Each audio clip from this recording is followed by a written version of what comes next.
Fantasy football junkies and Minnesota Vikings aficionados, of course, you know if you tune into this show on a regular basis or check out the website testosteronesports.com, we're a bunch of purple pimps on this set. And joining me right now are my two purple pimp friends, Zach and Jeffrey. We got the purple segment on lockdown, baby. It's great to be on the set with you guys. Yes, hook it up. It's definitely good to be back again. You know, it's been a while since you and I have done it, man, but Definitely. we're back in the saddle again. Wow! I What definitely. do I get? Well, You're the holler guy. The holla guy? Yeah, holla back report. now. Yeah. No holla back now. Well, what we're here to, of course, is our Well, yeah. favorite team. Probably just Right? blew out the director's ears with that. Our favorite team, of course, the Minnesota Vikings, going through an offseason with very little tumult. But one incident that we'll start out this segment talking about, of course, if you are a Purple fan or a Purple fanatic like I am, you're probably pretty bummed out about Bryant McKinnie. Jeff, tell the people at home a little bit about the Bryant McKinnie situation, what you think might be going down, and what did he do this time? Well, I mean, Brian McKinney was in Miami during the offseason, kicking back and relaxing as players are wont to do.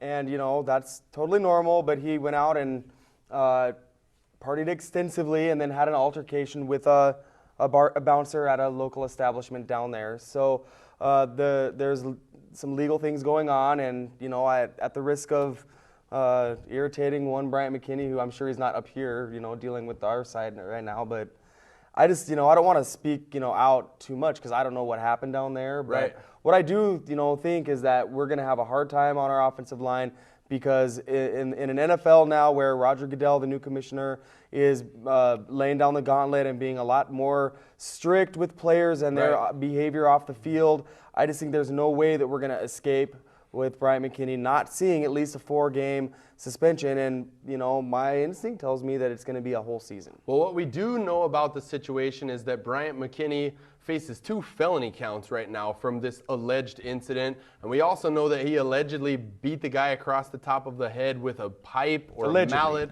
or something allegedly, of course. Always allegedly. But we also know that allegedly there were some things he was allegedly involved in, going around with that alleged boat scandal a couple years ago. And I know, Zach, that these kinds of things, like Jeff was saying, are a real thorn in the side of the NFL right now. The Pac-Man Jones thing, the Chris Henry thing.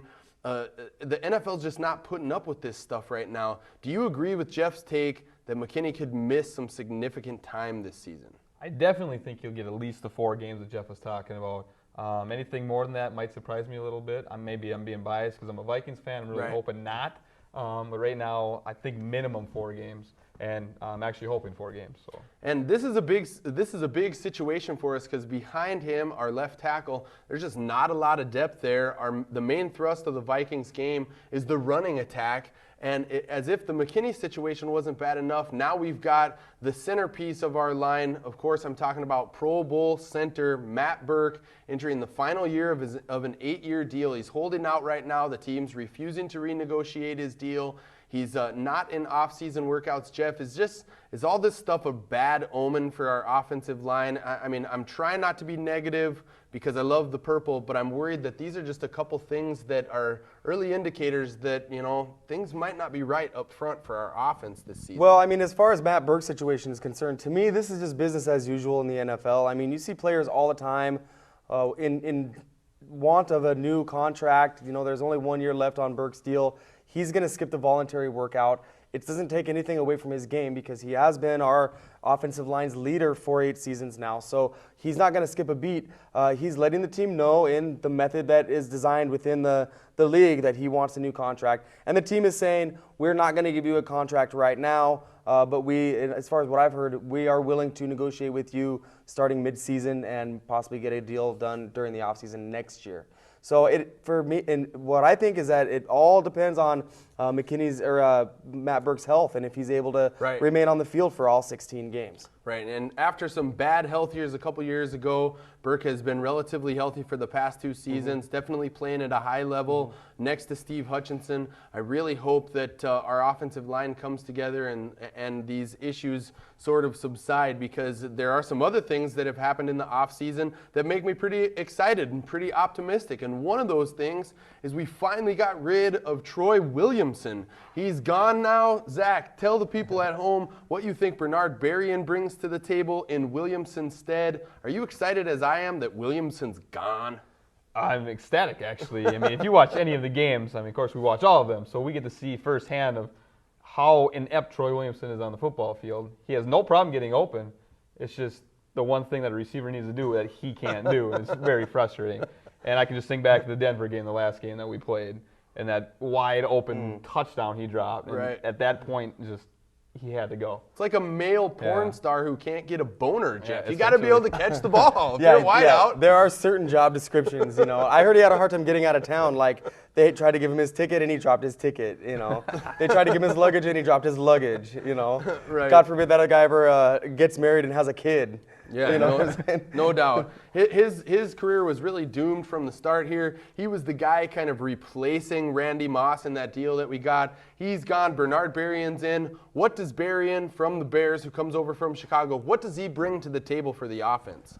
Well, I've never been that high on Bernard Berrien, although I think that he makes a great fit for our team on the offensive side. We do need somebody to stretch the defense. We have that in Williamson, but yes, now Berrien will catch the ball if Tavares can get the ball out there to him. The thing that I think that is most important for us that Berrien brings to the table is now Adrian's not going to have to see the 8 and 9 man fronts, because defenses aren't going to be able to roll their safeties up because they're not worried about any kind of a passing attack. As soon as they start doing that, we're going to play action Adrian, and we're going to find Bernard Berrien over the top. So, and then on a sidebar too, secondarily, I think that we just took the Bears' best offensive weapon, and the Bears are one of our divisional rivals, so that does give us an edge when it comes to playing against them. I like the fact that we brought Berrien in because for the first time right now, we're going to be able to see Tavares Jackson with some playmakers around him. Last year, I don't feel like the team gave him a great set of weapons outside of the running game, guys that can make plays for him downfield. Williamson definitely dropped some big balls last year, and Jackson just didn't recover. I remember in that Denver game, we had the momentum going at the end of the season. It was looking good, and all of a sudden, T-Jack puts one on Williamson like 65 yards down the field. Berrien's going to make that catch, and that's going to be a touchdown. So I think this is a positive for our offense. On the negative side, we lose one of our Pro Bowlers, Jeff, a guy I know you loved, talked to down at training camp, Tony Richardson. He's out. We filled him with Thomas Tepe. Is this a pretty significant loss for our offense? Well, it's a downgrade. Tepe is much younger. He comes from the Eagles, so Brad Childress is familiar with him. And also, he's from St. Paul, so they went with a local product, kind of a fan-friendly type of a move. And not only that, but I believe that Tepe is costing like $2 million less than what the Jets paid Tony Richardson. So Richardson's getting a very fat contract from the Jets as a fullback goes, and they obviously had wanted to revamp their rushing scheme. We didn't want to pay that kind of loot to the Hall of Famer. I wish we would have, because he is quickly becoming one of my favorite players, and I always felt confident with him in front of Adrian that he was going to open the hole. Yeah, exactly. A couple other off-season additions. Kelly Holcomb out, which was a great thing, but we filled that spot in with Gus Frerotte. I'm definitely a little dicey on that one, but one I'd like to talk about a little bit more. Dwight Smith, the troubled safety that we have, free safety, he's gone, and we've replaced him with Madu Williams. Do either of you guys want to jump in about Madu? I've heard he's a really high character guy coming over from Cincinnati. I'm pretty psyched about Madu. Yeah, I agree with you totally.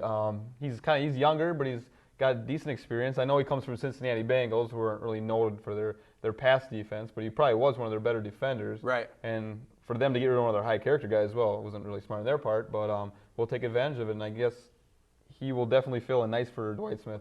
He's probably not quite the playmaker Dwight Smith was, but he'll fill in nicely, I think.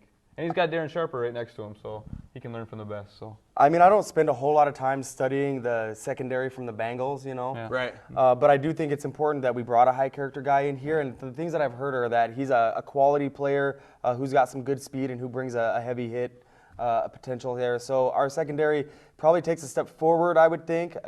Dwight Smith was pretty good with the big play. Yeah. So Madu Williams has some big shoes to fill. But with Darren Sharper and Antoine Winfield and the two young guys and Cedric Griffin and Marcus McCauley who are developing, I think that it's going to be pretty smooth sailing for a secondary. Yeah, I'm not claiming to be a great Kevin Case-Faharn mind either, but I have done a little bit of homework on Madu. I'm excited to see you down at training camp, Madu. I think that he's going to bring a calming effect to our secondary. Another element, I'm expecting big things from Madu. I think that that's a key for us as Sharper continues to age to begin to address some of these positions. And of course, when we talk about addressing positions, the biggest thing teams do to address offensive, defensive, all different types of positional needs in the NFL is the NFL draft, guys. And the draft is coming closer. I know as we wind down with time on this segment, we want to talk about the Purple, their draft, the types of things that they may be looking for in the draft. But before we did that,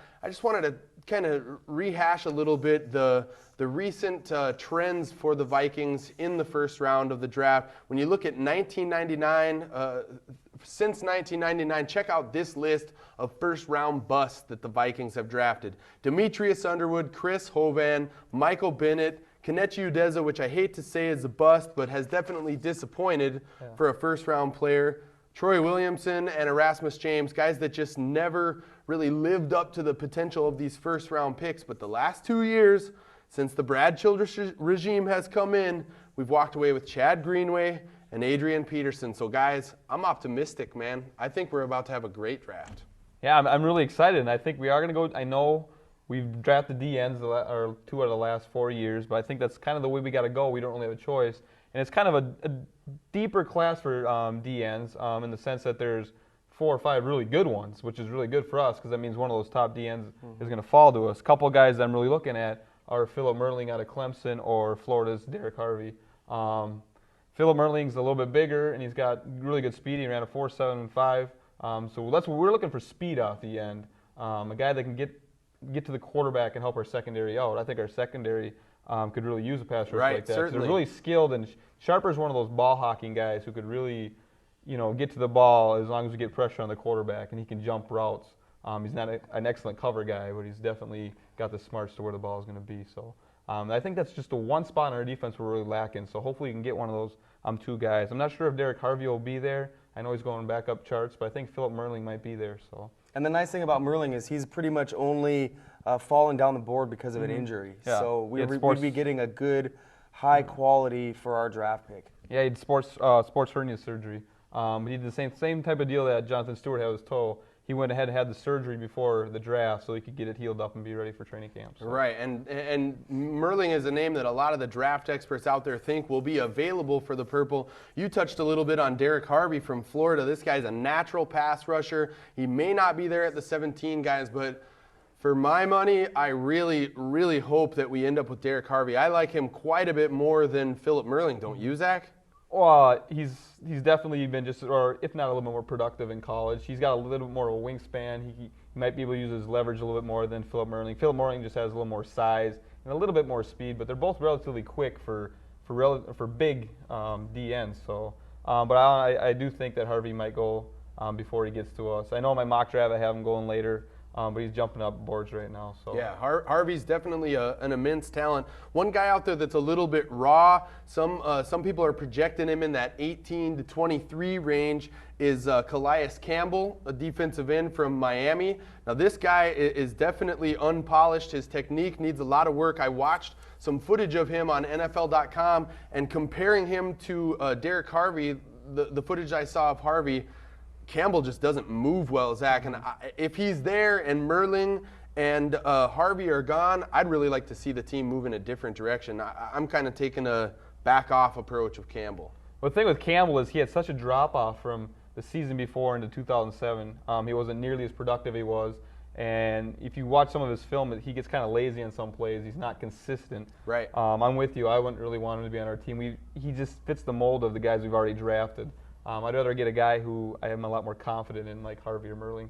I just don't have the confidence in Campbell that I have in the other 2 guys. Another position we might look to address with this number 17 pick would be offensive line. We talked a little bit earlier about some of the problems with Bryant McKinney. There are some tackles that are available. Of course, the the big tackle Jake Long is going to be gone at the very beginning of the draft. But there's a couple other guys out there, Jeff Ota of Pittsburgh and Ryan Clady of Boise State. Jeff, I know you're a big Broncos guy. If Clady's there, I mean, we got to take Clady, don't we? Gosh, if Clady is there, I think we take him over Harvey or Merling or any other player available, and I just don't think there's any way that Clady's going to be there. Right. This is Boise State's best draft prospect ever, and they're all excited out in the Treasure Valley where I hail from, and I just don't think there's any way he falls out of the top 10.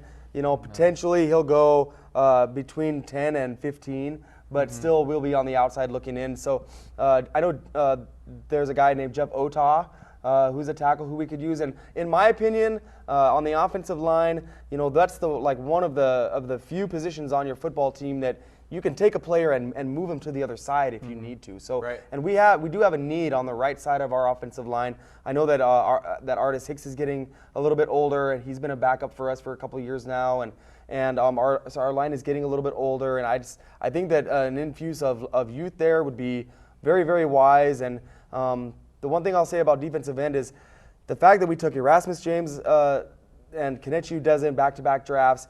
Both of those guys have had a hard time staying on the field. Right. Udeze's got the leukemia situation. We're still praying for you, dude. But what I'd like to see them do is whoever's the most durable defensive end, you know, who's going to play the most? Because right now we just need bodies to suit up. You know what I'm saying? At defensive end right now, you're talking about our starters week 1 would be Brian Robison or Robeson, however you want to say it, or Ray Edwards. That's definitely not going to strike fear in the opponents on the D end side. So I'm totally with you, Jeff. D end is the primary target. And after that, offensive line, we talk a little bit about that. Wide receiver is a position some people still think we could take. We got Deshaun Jackson of Cal, Lima Swede of Texas, Malcolm Kelly, who's fallen down in the draft. What do you think about the idea of taking a wide receiver? Well, I really just don't think that it makes a lot of sense. I mean, when you look around the scope of the NFL, we're like the one team that's the easiest to say what we need. You know, every other team's got, you know, like 3 glaring needs. You know, we have one glaring Right. need, and that's our defensive end. Defensive end heavy draft class. We got to take an end here in the first round, and then let's take our second rounder and use it on a first round talent wide receiver who's slid, like if Deshaun Jackson falls that far, or a tackle who's slidden. You know what I'm saying? And let's fill our needs first, especially, you know, with the thick class of defensive ends, and our pick is 17. It's perfect for there. Yeah, it feels a lot like the year that we went down to the draft party, and when we ended up taking Chad Greenway, a linebacker. It was like we showed up there knowing that we needed a linebacker. We knew Greenway would be probably available in that time slot. It was a little bit anticlimactic. We're hoping for Ernie Sims. Yep, we knew Ernie Sims probably wouldn't be there. We got Greenway. So, I mean, if I was making a prediction, I would say we'd probably end up with Philip Merling, but I'm definitely going to cross my fingers and hope for Derek Harvey. Well, one question that I have for you, Zach, is, you know, kind of as our draft aficionado, so to speak, the Zach Mayock of the crew. I know how much you like that guy. Is Philip Merling going to be? Is he going to be durable enough, you know, to contribute this season, or is he more of a developer? Who's that? Merling. Merling? I would be looking for him to contribute right away. I mean, he almost has to be. We don't have any depth. Like Jesse said, we have Ray Edwards and Brian Robeson. Robeson showed a lot of promise last year, but he just wasn't consistent. So we need a guy who can step in right away and be productive. So I'd be looking at Merling being able to start, you know, maybe not be the starter in week 1, but at least come in like third downs and get that pass rush on passing downs that we are desperate for. Yeah, some other guys that we took in the draft last year that made an impact in later rounds, guys like Sidney Rice, Marcus McCauley, the aforementioned Robeson, Andre Allison. I'm looking for us to have a successful draft over the rest of the picks, not just the first rounder. We really need to take a look at Darren Sharper's replacement, a possible strong safety. Greg Blue. A nose, yeah, exactly. A nose would be good as Pat Williams continues to age. He'll be 35. I wouldn't have a problem adding some depth at cornerback. And of course, I'd love to see us take a quarterback in like round 4 or 5, maybe someone to potentially develop. So we thank you for joining for the Purple segment. We know if you are a Purple fan, you're just as psyched as we are for the NFL draft. You want to see our team take a step in the right direction this year. Be sure to check back often because we're going down to the Vikes draft party, and we will be there live in living color. Yeah, look for us. It's going to be fantastic. So if you're down there, look us up. We're going to be doing interviews, and we'll hit you up, and you'll see it next time on TestosteroneSports.com.